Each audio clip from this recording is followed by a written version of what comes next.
Hello, and welcome to today's installment of Become a Fabric Data Engineer. You're watching Microsoft Fabric Administration and Governance. So, who am I? I'm Martin Catherall. I found my way through SQL Server, administration, development, governance, and I moved on to the Azure platform. And for the last 2 years or so, I've been working with Microsoft Fabric. I'm based in Brisbane, Australia, alongside my fellow host, who is... Thanks, Martin. My name's Warwick Rudd, and just like Martin, I'm a data platform MVP also, and I'm based here in Brisbane, just like Martin. So I'm looking forward to spending the next hour with you all on this DP-700 Learn session. Helping us out today, we've got the awesomely talented data platform MVPs, Amit Chandak and Anupama Natarajan, as our moderators during this live session. Put your questions into the chat and have live interaction with both of them while Martin and I take you through today's content. So this is the 6th installment in a 7 series of episodes. Microsoft Fabric Administration and Governance. The next one will be preparing for the exam. So what else have we got, Warwick? Well, we've got Microsoft Fabric Conference coming up at the end of next month and the start of April. Now, both myself and Martin will be there. Both Martin and I were there last year for the first annual one, and we would love it if you are going to be there. And if you haven't got your tickets already, there's still time. You can register, come along between the 31st of March and April 2nd, but make yourself available, come up, say hello, introduce yourselves. We'd love to see you in Vegas.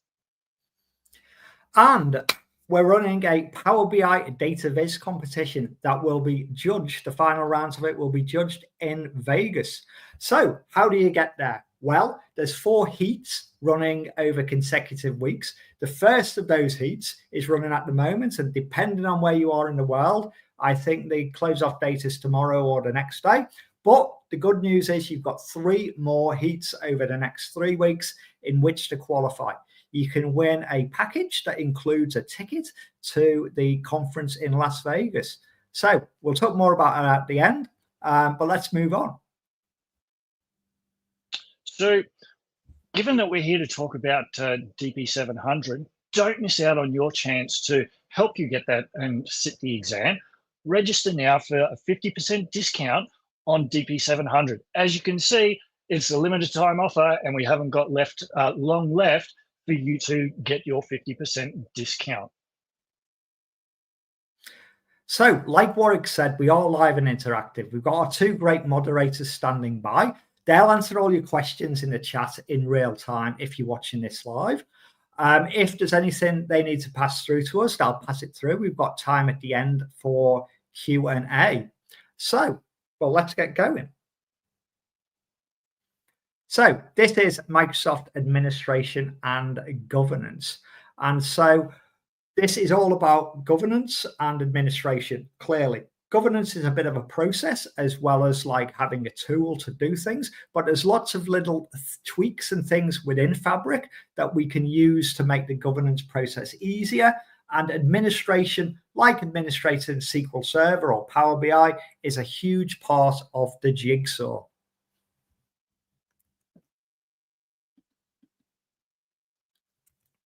So what are we going to cover today? Well, we're going to kick off with a DP-700 overview. Warwick will take us through that very shortly.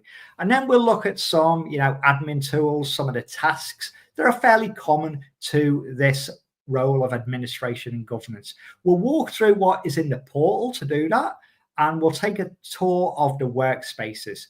We'll guide you through how to access various components in Microsoft Fabric and some of the tools that are available for us to do governance. And then we're going to round off with some practical tips about the exam, about the best way to maybe prepare for it. Obviously, everyone's different. I'm different, Warwick's different. But Warwick, do you want to take us away with a bit of an overview of the 700 exam? Thanks, Martin. So let's dive in and discuss the fundamental skills that you will need as a data engineer to pass this certification exam. Now, as a data engineer, you should have really good knowledge of data loading patterns, different data architectures, and appropriate orchestration processes. This exam covers a lot, specifically focusing on Microsoft Fabric, and as well as knowing those loading patterns and orchestration, being able to query the data using various languages will be the norm for you. So Martin, what do our attendees need to know? So getting onto the 700 skills in depth, we've got 3 main areas, and they're all roughly equal to 4 points, about 30-35% for each area. So implementing and managing the analytics solution, ingesting and transformation, so from source right over. And the third one that we're really concentrating on here, monitoring, optimizing, and analytics solution. Knowing all the items that you need to think about in order to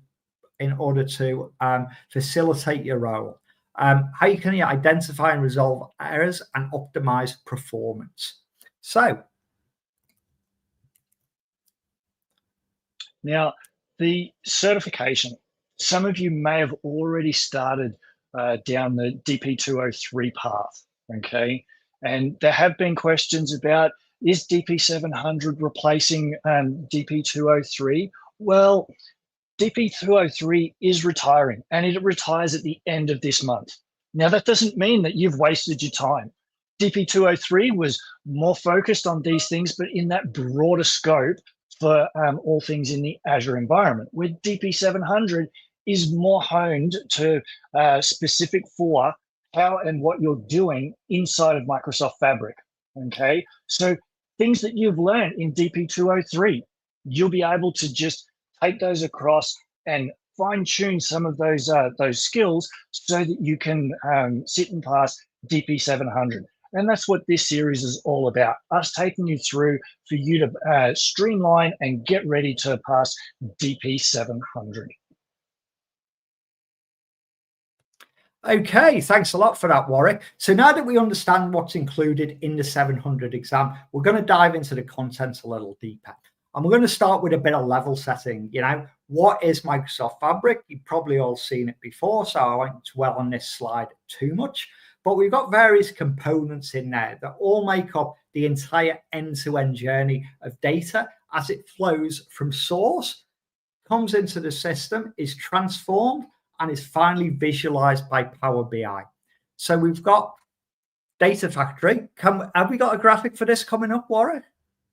We have. We've got Data Factory there on the left-hand side. So the components I've just mentioned, got Data Factory, which will be responsible for dragging in the data. We can also use other tools to do that if we choose to do so.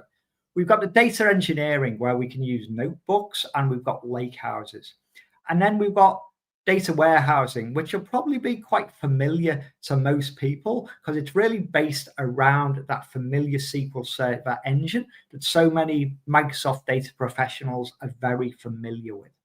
Then we've got the data science angle, and you can also do data wrangling and notebooks there and look into how data might look in the future or what guidance it can give you on patterns that might emerge in your business. So you can get better value out of the data by using that. And then you've got real-time analytics. So a lot of people have been focused on batch data to date, sort of data that's static and is pulled into the environment. But a real-time feed, data will be coming at you perpetually, like ongoing, and you need to grab that data, do something with it, maybe in real time, analyze it as it's coming in, put it in a warehouse, a KQL database or something like that, and analyze it in real time or at a later date. And then we've got the familiar Power BI environment where people can visualize data and the like. And underlying it, Warwick, I think we're going to look at OneLake. So underlying all of these components or experiences within Microsoft Fabric, we've got OneLake. And OneLake's really the source for all of your data. So once you drag it in, it will land in OneLake as it can land as Parquet, Delta Parquet files. It can land as any files you like, really. But all of these experiences actually like talking to Delta Parquet files. And that's the commonality between all of them. And Power BI can even do visualizations straight from OneLake. So OneLake, it is a key component and allows you to read data from a single copy without moving or duplicating data. We can do things like shortcuts, and we refer to this as like one copy. So that's a quick overview of the Fabric platform, Warwick. Well, so Martin, hopefully our attendees today have been joining in for the last 5 sessions. And if you have, this slide would look pretty familiar to you. If you haven't, then welcome along to today's session. But what is it about data engineering in Fabric? Well, some of the things that we need to know about, it's got 4 main features. So we start off on the left-hand side, we've got building a lakehouse. Now, this is where it allows us to consolidate in our organization your data into a central repository that supports diverse data types. Martin's already mentioned one of those being Parquet, but you could have a range of different data types and formats to make it easier for you to manage and analyze your data in that one place. We've then got Apache Spark, which provides us the ability to perform large-scale data processing and analytics. If you are working on this side of things, make sure that you have a look at koalas over pandas to get the best scalability and performance. Tooling, well, being data professionals, we're used to working with data, and we come to like certain tools that we become familiar with and allows us to be very efficient in our day-to-day jobs. Well, this is no different. You can use your favorite tools inside of Fabric still to do those day-to-day tasks. Then rounding it all up, we've got Fabric, which brings all of this together to allow for seamless workflows and interoperability with other Fabric services. So let's now have a look at the Fabric administration tasks and tools. Now, what we're going to be doing in here is we're going to have a look at what we need to know for the certification. So while there's no specific role or course dedicated to administering Fabric, this is a really complex and important role. And depending on your organization, may look different to other organizations. So this DP-700 course contains the most questions and information about Fabric administration. And that's what is factored into what Martin and I are talking about throughout this session. So to kick things off, we need to have a bit of an understanding about Fabric itself. And so it's made up of some core components that, as an administrator, we need to be able to understand and work through so that we can do our job properly and allow others in the organization to use the available resources. We start off at the tenant. Without our tenant, which is actually inside of Azure, we then have Fabric enabled. Now, to do that, there are some administration roles, okay, that you may need to be a part of, or you probably won't be, but you'll have to get somebody else to enable that into in the tenant so that Fabric can then be used. Once we've got that enabled, we need to have some form of a capacity.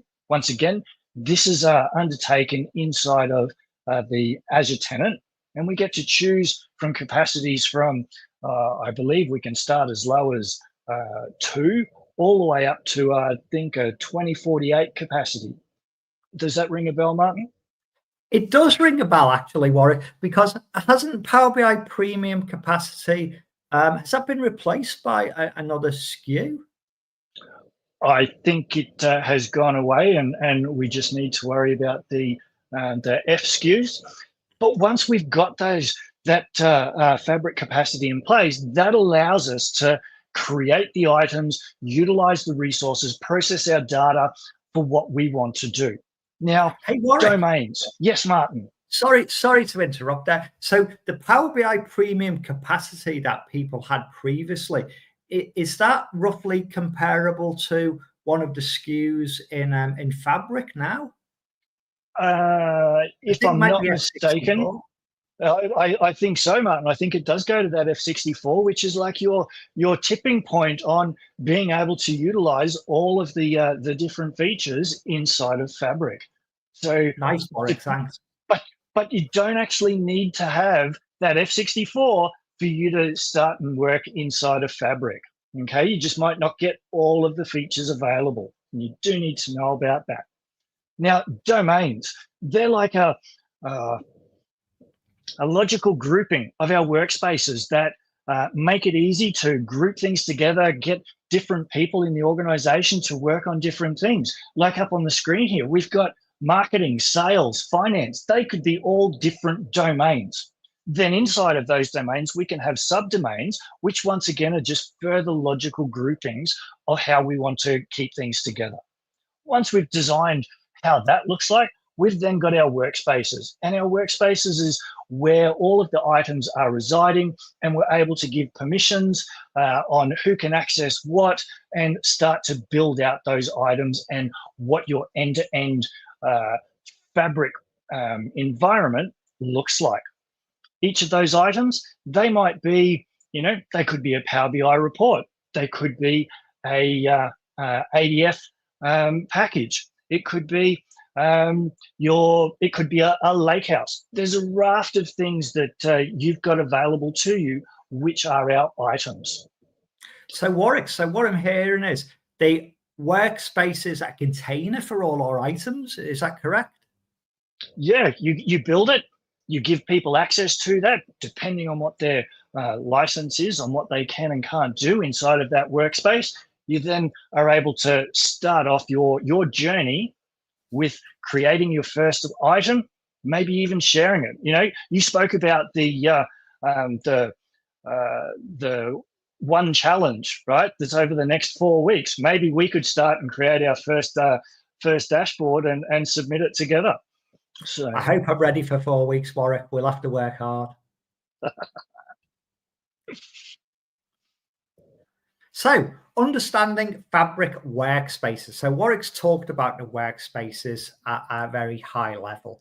So, what do they entail, really? Well, there's a centralized environment for like doing your data engineering. So, there's a central hub where all your data, your notebooks, your pipelines, all your items, and your data sets, or as they're now known as semantic models, are managed and shared across Microsoft Fabric. This is the place where all your activities related to data processing, storage, analytics, and all alike are organized. This helps us facilitate working together with other people on our teams. So facilitate collaboration across teams, enabling multiple data engineers and stakeholders to work on the shared semantic models, on the notebooks, the pipelines, and everything else in that controlled environment. It also is a place where we can manage the security and the data access. So a container where we not only see our items, but we manage the access and the security. So the workspace is really crucial for managing the access controls. It ensures that only authorized users can either edit or view data or do whatever they need to do with the data. Obviously, you need the correct permissions to do what your role entails. And you can edit the resources that within that workspace that you've got access to. And they allow role-based access management for various users and various different teams. So I guess the best way of working is to put users into groups or roles and assign those roles different tasks to do different things. So we need environment management, which is what this also gives you. And that allows configuration settings related to things like data storage, security, governance to enable effective management across the entire environment. And talking about the entire environment, we've got a complete life cycle. So the life cycle of the application, obviously from introduction to working in production, and also from data flowing in, from source to visualization. We need to manage those life cycles, and the workspaces play a key role in that management. And they include things like deployment. So you're going to need to deploy your artifacts from, say, development into test. You're going to need to progress them from testing into maybe UAT, and then finally into production. And that obviously needs a process that you need to carefully follow to add value for your organization. And Fabric provides that for us in a seamless manner. Deployment pipelines are first brought in with Power BI, and they've obviously been extended to encompass all Fabric objects. So a great way of moving data from one workspace, so a development workspace, through into your next workspace, which might be the production workspace. So workspaces allow you to performance optimize at the workspace level. They offer tools for monitoring and tools for optimizing the performance of things like data pipelines and other artifacts. And that ensures that the data engineering processes are efficient and scalable. And finally, we talked about OneLake. All of these workspaces interact with OneLake. They provide seamless access to data stored in OneLake, and they can read data in various formats across the workspace. You can do things like shortcut to data that's in one workspace from another workspace, so you don't have to move data around. And we talked about formats. So they love reading Delta Parquet. All of the engines and the experiences can read Delta Parquet format, but they can read essentially any format you want. That's just like the one thing that makes them unique. So, Warwick, let's have a look. Oh, we are having a look at our Fabric. We are. So, because Martin, I was going to say to you, like, it's all well and good having some bullet points here and talking to us about this, but how do we actually find this inside of Fabric, and how do we get around? Oh, okay. So obviously navigating the landscape is it's something you've got to get used to. Like with any tool that you might see for the first time, maybe people watching this have explored it already and are reasonably familiar with the environment. It's designed to be, to kind of follow on from that unique Power BI environment and interface that people have been using for, I think Power BI is about 9 or 10 years old now. But as you can see on the screen, there's all the files and folders and artifacts that make up the Fabric workspace. So when you click on your workspace, you'll notice there's a toolbar, Warwick, down the left-hand side of the screen. And that's where you can access different features of the Fabric environment. So you'd click on your workspace icon, and you'd select your workspace, and your workspace would be pinned to that bar on the left-hand side of the screen. And I think in this example, it's called just Workspace 1. So what have we really got here? So number 1 will show us the items and folders and everything you need that's been created in your solution. And that's where everything lives. Yeah, it can easily get cluttered. So Microsoft have added the ability to organize things in folders. And folders are kind of really good. I know folders seem a pretty basic concept, but they do help organize things nicely. The second bullet point here is where you can create new items, for example, a new data warehouse. So you click the new button and you'll get a dialog coming up saying you can create a pipeline or a warehouse or whatever item you need to create, you can do that. The third one there is about information about your workspace, like the licensing, the domains, what Warwick's talked about for grouping data together, and whether there's any deployment pipelines associated with the workspace or not. And then we move over towards the right-hand side, and we see number 4. It's where you can go in and see things like access management. And access management's really the first line of defense. So I guess all Microsoft kind of products and that roughly take into account a layered approach to security. So if one layer gets breached, the next layer acts as like the second shield. And so taking that approach to security, whatever platform you're working on or whether you're designing your own, is a pretty good way to go. And I think, Warwick, that the next slide goes into more details on what all of this entails. It does. So, up there on the top right-hand workspace settings, we need to have administrative rights to be able to go in and do things there.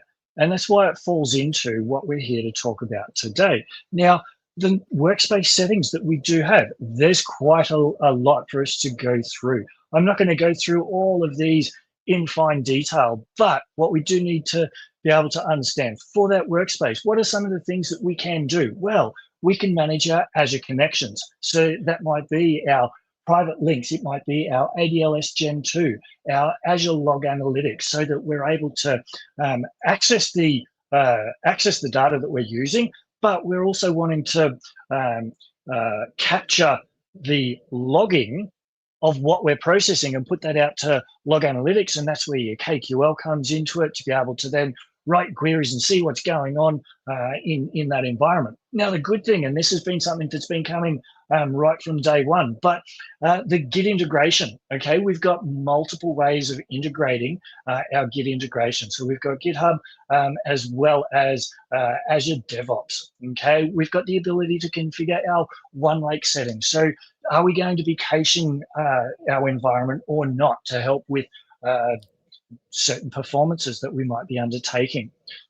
Workspaces. Martin's just taken us through what's incorporated into a workspace, but what we might want to do is have a identity for that workspace that allows us for limiting or hardening the connection via that authentication.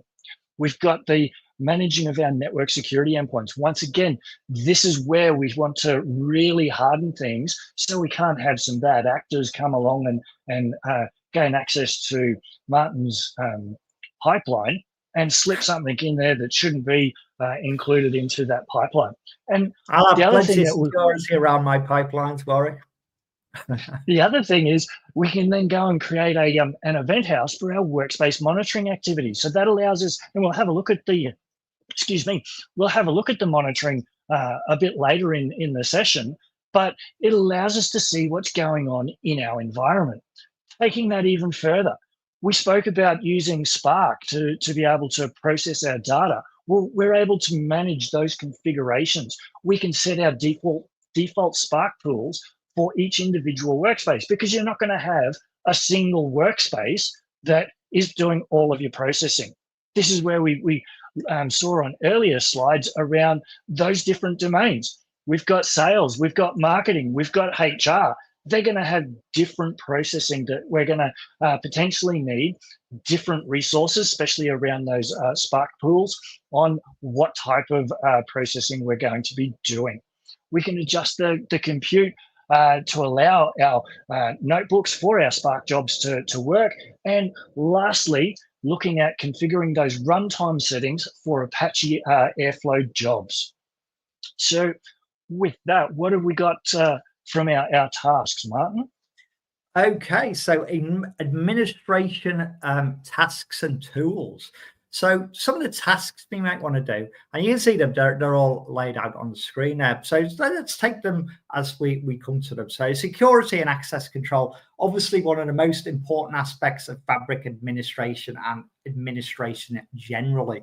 And there, like we said, you can use role-based access control to define who can edit content, who can set up things like gateways, who can secure content to on-premise data sources or cloud data sources, and who can use like Azure Active Directory or Entra as it is now to manage user access. So you can encompass this with obviously Entra as well to like harden your security environment.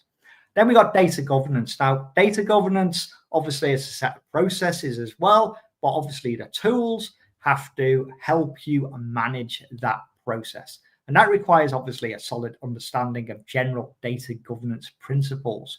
Things like you need to know about, security, inbound and outbound connectivity into your that Warwick talked about, and how you can monitor that usage and that performance. So you know who's accessing your data, when, what sort of auditing is going on, and all that. You need to know about how to apply the data governance policies and ensure that within your tenant, it's only accessible to people who need access. So knowing who accessed your tenant and who can and can't access it is pretty crucial. Obviously, we can customize and configure all that, and we do that mostly in the tenant settings that we're going to have a look at very shortly. So this could involve, configuring private links to secure your tenant itself, defining different classification policies on who can see what, and this kind of bridges into the data governance, and all these things like come together and they all overlap.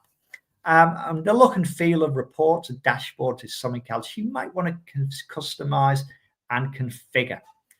And then we've got obviously the monitoring and the optimization. So we need to monitor not just for errors and things that might come up, but for like usage patterns. I've just put out a really good report. Is it getting the kind of traction that I expected? Do I need to put a lot of work into making this better? Or are users just not interested? So you need to know how to monitor the performance and the usage of the platform. And that'll lead you into how to optimize resources and how to troubleshoot various issues based on the sort of logging, Warwick talked about logging earlier, that we're kind of seeing in our, maybe in log analytics or wherever we're capturing the data. So Warwick, that's some of the tasks that we might see. What about some of the tools?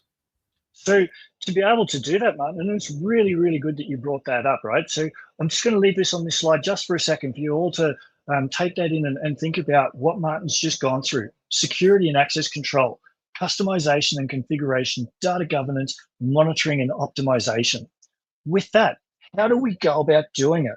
Well, the first place you probably want to start is the Fabric admin portal, because once you're logged in, you're able to connect to the admin portal, and it has so many different settings. It's not funny, okay?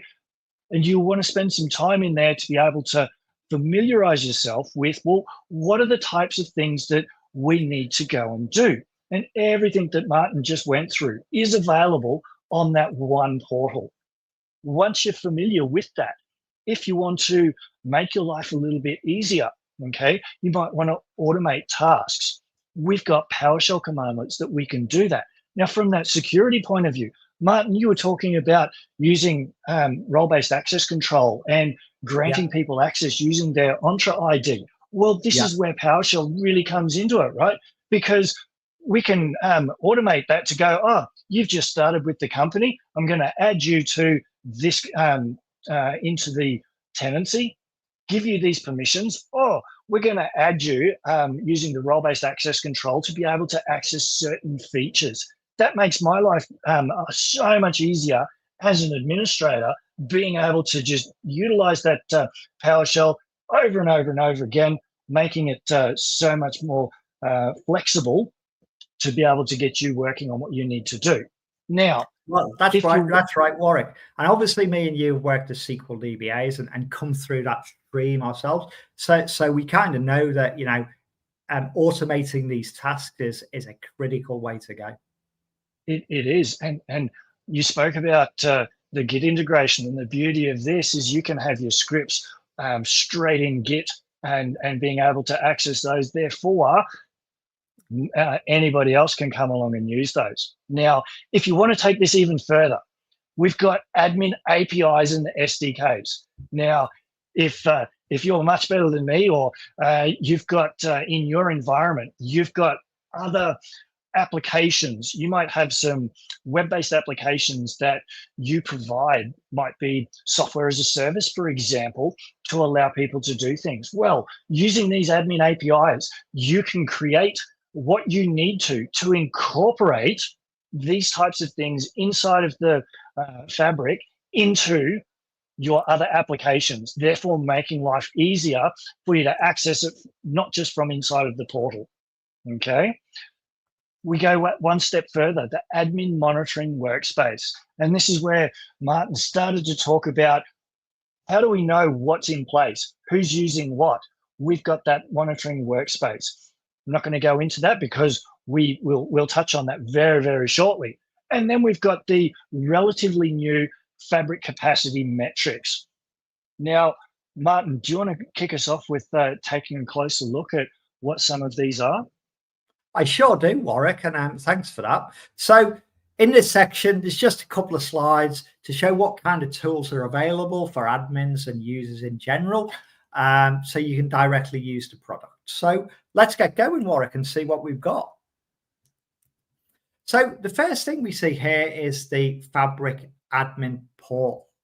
And there's a vast array of tools and settings in here that you have to really get to grips with to know what is here and what is missing. So, you can switch things on here and switch things off depending on who you want to use. It's a web-based portal, and you can access this obviously through a browser, and you can manage all aspects of the platform here. So you centrally manage everything, review settings and apply new settings for the entire tenant or by the capacity. So what I've broke down before, we've got tenants and capacities. You can manage your users, your admins and your groups. You can do your audit logs, you can manage usage, and you can see performance. So it's really important to familiarize yourself with this portal. Access to the admin portal. Now, it does require a Fabric license, and the portal is accessible to admins and roles such as Global Administrator and Power Platform Administrator, and obviously Fabric Administrator. But just before wasn't you mentioned a Fabric Administrator. For those that are in the audience that, they're used to using Power BI, was it the same as the old Power BI Administrator? I believe it is. I'm not a big Power BI user, but yeah, I believe that role is. And like with any new solution that comes out, there's various roles that go with it that obviously lend themselves to that particular application. So yeah, there's definitely an analogy there, Warwick. Yeah. So just before we do move off this slide, I just wanted to call out one particular setting. And that is the Fabric on-off switch. So as you're probably aware, looking at Fabric, it's pretty much like Power BI always was. But what if you're like someone who just wants to stay on Power BI? You don't really need all the stuff that goes along with Fabric. Well, you can stay on Power BI, and the on-off switch is actually an opt-in to Fabric. So if you turn it on, you can then go and create your Fabric artifacts and different things like pipelines and so on and so forth. But you don't have to do that. If you want to stay with Power BI, you can stay with Power BI. So that's basically it. So what about the admin the admin monitoring workspace, Warwick? We talked about workspaces, but this is specific to administration, yeah? It is. And we get one. It's not on by default, but you can enable it. And once you've enabled it, it gives you access, right? But you only get one. Okay. So once you've enabled it, it takes a little bit of time for it to start and populate and gather what's in your environment so that it can provide that information to you. And as we can see, as an administrator, once we've enabled it, we get access to seeing those features. We're able to share this. So if Martin, if I didn't want to make you an administrator, I can actually share this workspace with you so that you can see it with the read-only access. Now, even me, I only get read-only access as well, right? We can't make changes inside of the admin portal, okay? But it gives us, Martin. I think that's a really good point. I mean, having just read access, you need the access that you need to do your job, but you don't need more access than you actually need. So you make a very good point there, I think. And as we can see here, straight out of the box, we get feature usage and adoption, which is what you brought up before about, hey, I've just created this report, I've put it out.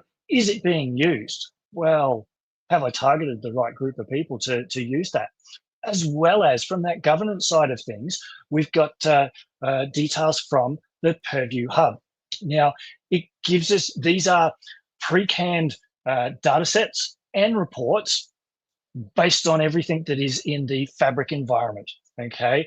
And we're able to use that, and we get, lo and behold, Power BI dashboards. right? Where we're able to see who's doing what. Now, not only do we want to see who's using it, but we also want to be able to see, well, are they resourced appropriately? Okay, because I don't want Martin to go and create a pipeline and process a small amount of data, and he's gone and used too big of a capacity, and he's costing me a bucket load of money. We want to be able to identify that, keep the costs down, because I know Marty likes to use resources and get his reports happening very, very quickly.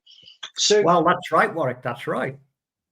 We get to be able to see all of this. Now, as I mentioned, this is read only. We can't make any changes.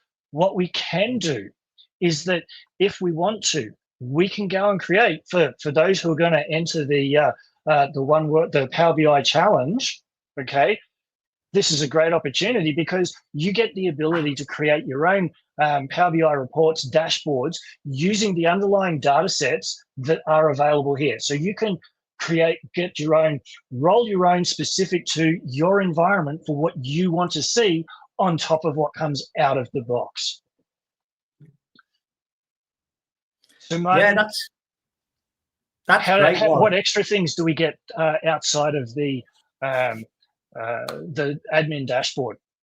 Well, like you say, one workspace to rule them all. But you must be a capacity admin to install and view the Microsoft Fabric Capacity Metrics app. So, got to be obviously have some sort of privilege to be able to go and see that. So as we know, Fabric resides on a capacity, and that capacity is a pool of resources allocated to your platform. Now, each capacity, like me and Warwick previously talked about, like F64, F2128, F2046, whatever it is, they've all got capacity units. And those units are used to measure the compute power available to your capacity. And you want to be able to smooth it to see when things are being used and when they're not. And that's the app itself is designed to provide monitoring capabilities for the whole of Fabric. You can use the app to monitor the consumption, and that will help you make informed decisions on how you can use the capacity you've got available. For example, you might see, I've got peak usage at a certain time, and it's dropping off at other times. And you want to smooth that usage out. You might want to scale up or scale down, or you might even want to auto scale. So one of the things you should be aware of is that this app is updated often, and new features and functionality are added in, and they're going to provide you with some in-depth information on how your different capacities are performing. So you can see the graphic on the screen at the moment. It's divided into 3 main sections, with the top 2 visuals obviously dominating the screen. And below those, there's a ribbon chart. Well, those 2 charts themselves are the actual ribbon charts and the line stack charts. And at the bottom is the visual, which is a matrix table. So you can see the visuals the data about your capacity if you want to drill into the actual numbers there rather than just looking at a visual. Okay, so that's that section done. Warwick, are we going to talk about something about users and item access and maybe about security? So one of the big things that we need to really be aware of as an administrator is that security side of things. Okay, now security inside of Fabric is based off of Power BI security, and your role as an admin is to manage that security for your entire Fabric environment.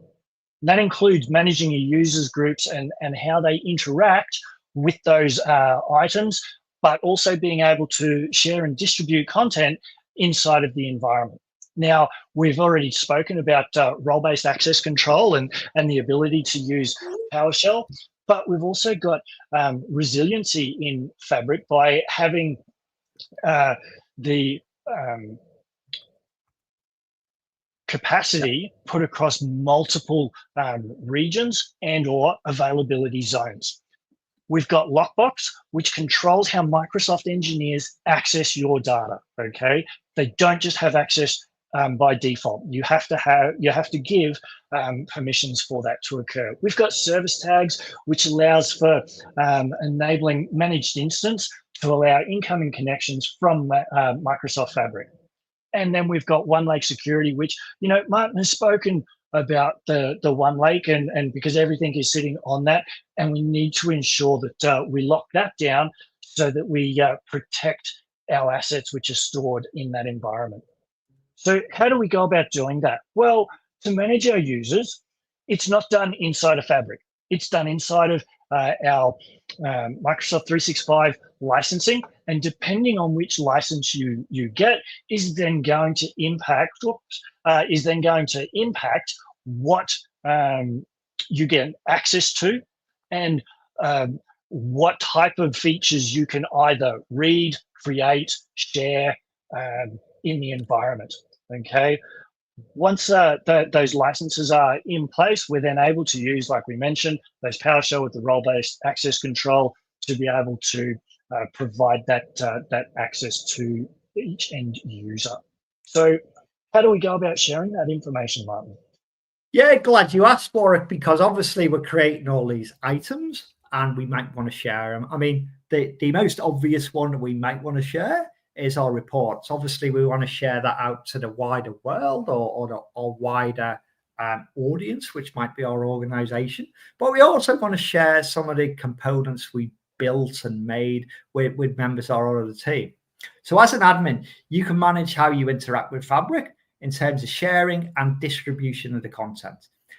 You'll get to manage how users share content. If you share it with someone, can they unshare it with someone else? So how they distribute that content to other people. And you can also manage how the users interact with their items, such as the warehouse, the data pipelines, the data sets and the reports. And probably anyone who's dealt with kind of any Microsoft products in the past, be it SQL Server or anything else, will be pretty familiar with how to do all that. And you can see the various permissions there on the screen that we can give. So items in a workspace, they're best distributed through a workspace app or the workspace directly. So granting the least permissive rights, and we talked about not having too many rights to do something that you're not really meant to be doing. It protects you as well as obviously protecting the organization. So granting the least permissive rights, that's the first step in securing your data. So share any read-only apps for access to the reports and grant the correct access to the workspace to allow people to collaborate and develop. So not just collaborate, author things. And that's another aspect of managing and distributing items that's kind of enforced by policy and best practice. And you can manage the sharing and distribution both internally and outside your organization. So you're not limited to sharing your content within your organization. You can obviously share it to the correct people if you want to share it outside the organization. So depending on the item that is being shared, you might find a different set of permissions that you can grant to recipients when you share. For example, if you've authored a report, maybe you can share it. If you've been granted access to that report, maybe you can't share it. So it kind of is dependent on the situation that you come across. So there are some considerations and limitations to item sharing. So when a user's permission on an item is revoked through a managed permission experience, it can take up to about 2 hours for the change to take effect. And that's I think that's pretty familiar in the cloud-based world. For example, if you log in and log out, obviously they'll probably take effect straight away. And the shared with me option is in the browse pane, so you can share things, share with me, see what other users have shared with me. And that displays various Power BI items and what else you have that have been shared with you. Actually, it doesn't actually show you non-Power BI Fabric items that have been shared with you, I believe, but it's a good way of sharing what visuals and interactive things have been shared with you. So I think we're coming to our last section, Warren. governance. What are we going to cover though, Martin? What are we going to cover here? Oh, right. Okay. Yeah, good point. Good point. Exactly. What are we going to cover here? So we're going to obviously cover Microsoft Fabric and governance. So I may as well get into it here and talk about those set of capabilities, because this is quite a dense slide to be talking about. So what can we do and where can we do it? So we can manage our data estate through key features such as the admin portal. We can manage them with tenants and domains. This kind of goes back to the slide Warwick had at the start, where we've seen the tenants on the capacities and the workspaces. So we can manage security at most of those levels, like capacities or workspaces, and so on and so forth. So we do need to protect our data, ensure that the security and the compliance align to privacy regulations. And Warwick mentioned an identity. So the workspace itself can have its own specific identity. So you don't have to, make it analogous to a specific user. And then the user leaves the organization, the thing stops working, and so on and so forth. The workspace itself can have its own workspace identity. So we can go into other tools like the Purview Information Protection Portal. There's data loss prevention as well. Purview also supplies that. And securing items within the workspace to grant regular access through those four main roles, which are admin, I think contributor, member, and just a viewer. So most of your audience might just require a viewer, but some of them might require a little more upmarket privileges. And obviously you want to audit and track things. Now, as well as all that sort of thing, you're going to want people to discover what you've built, to discover those reports or those pipelines or those warehouses. And so trust and use goes hand in hand with all these built-in capabilities. And for doing things like that, we've got the OneLake Data Hub. We can endorse items. We can certify them so that users coming to these items know that they can use them. We can tag data. We can see the data lineage. And again, we can look for all this within Purview for governance. We can see things in there like data maps, data discovery, and data catalog. And learning that kind of terminology can really stand us in good stead. And lastly, we've got the monitoring you can see there, and that helps us uncover and get insights into various acts that have been happening inside our system. So monitoring for usage, looking at the capacity metrics app that Warwick has talked about, and myself, going into the Purview Hub and seeing what's happened there, who's governing our Fabric data estate, seeing insights into like who's accessed things by sensitivity labels and endorsements and so on, and going into that Fabric admin workspace itself. So there's a lot to that, Warwick. I hope I didn't go over that too quickly. There is, Martin, but taking that a little bit further, okay, so that governance side of things, Fabric itself has some built-in governance features that allow us to manage and control that data in your estate. Now, Martin mentioned about endorsements. We want to be able to do that here. And so that content endorsement means that, we've created, or Martin's created a report. He gives it off. We go, yeah, this is good. We want people to use it. It's providing the appropriate information that we need, and we're able to endorse that. So you as an end user, when you come along, you can see, hey, this report is really, really good. So I can use that, and I don't have to worry about it being that, is this ready to be used yet? Okay. Now, we also mentioned about that data lineage, and that's where we're able to track from source to being worked on, to here's your final product, to here's where it's being placed, out to, Martin said, we might wanting to be sharing the end result out to somebody else. We're able to see where all of that comes from.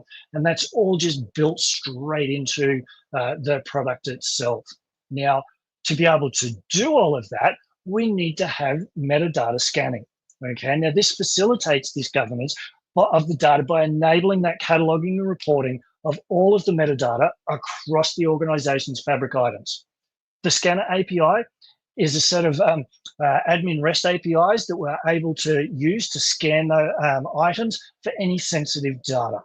And we want to use that API to scan data warehouses, to scan pipelines, data sets, reports, dashboards for any sensitive data, so that we're able to know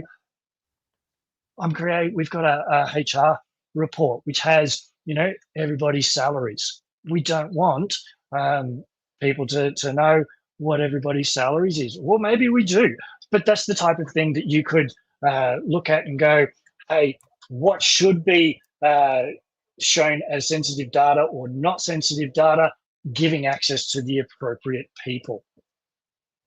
So with that, we come to our practical tips for success for DP-700.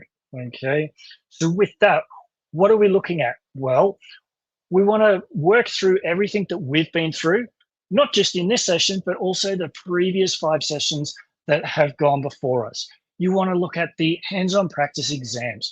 We want to make sure you go through the study guides and the associated resources so that you can pick what you may be not feeling comfortable about and go, I need to brush up on this and just pick up on those finer points. We've got practice tests that we can easily learn from, as well as there's learn courses that you can go and study to get more information in greater depth, because we just can't cover it all in this.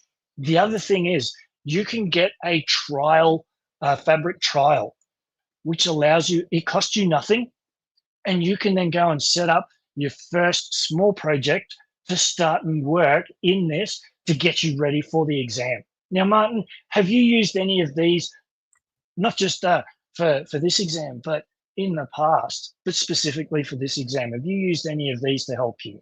I have indeed, Warwick. And for one of the previous exams, the DP-600, I used some sample projects that exist. And one of the things that'll be useful for this exam, actually, are some of the sample projects on real-time analytics. So real-time analytics probably not appropriate for what we're talking about here, but just in general, it's really great to have that there, so you don't have to set it up, that you can just go and use it. So I think that's a great feature that you could use. But let's have a look at what we've got coming up, Warwick. So you've just watched Microsoft Fabric Administration and Governance.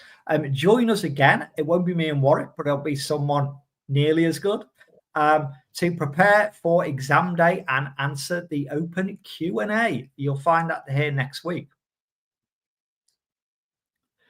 And as well, we've got that 50% exam voucher. You can visit that link on the screen and get 50% off your exam.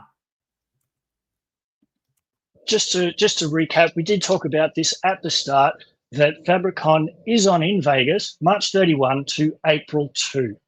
I'll be there presenting 3 sessions. Martin's going to be there. We'd love to see you. There's still time to book. And if you use what's on the slide now, you can even get a discount off of your ticket. There's some fantastic both pre-workshops and post-workshops for you to choose from, as well as the regular content for the event. Yeah, good point, Warwick. That's some fabulous interactions in the community zone.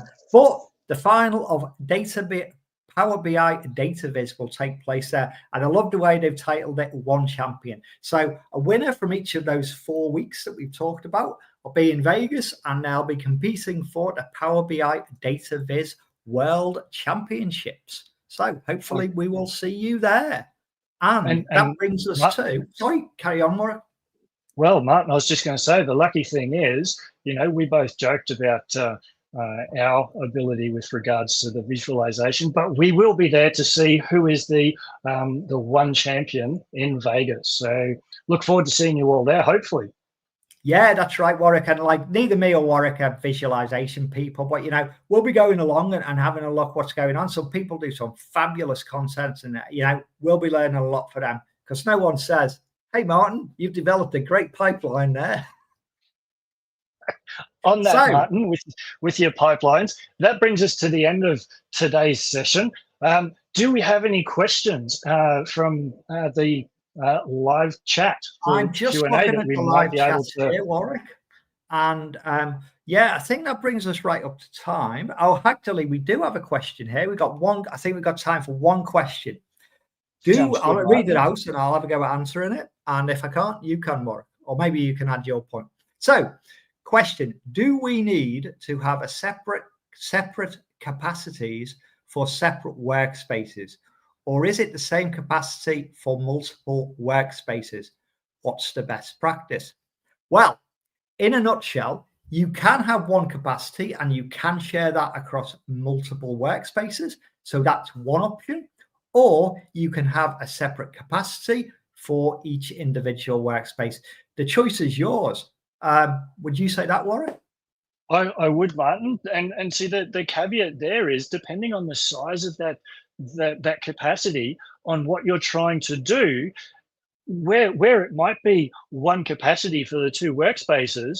If Martin and I are wanting to work in different workspaces and share that capacity, if my workload is being run at a different time to Martin's, we're not going to compete. And that's a great way of using that single capacity to meet your needs. But if our workloads have to run at the same time, we're going to compete against each other, and we may need to increase our capacity to be able to complete in an appropriate time. So I hope that has answered that question from both Martin and I. I'd like to say thank you. Hope you've had a fantastic time. We have had a fantastic time spending the last hour with you. All the best with your studies and preparations for DP-700. Thanks, everybody.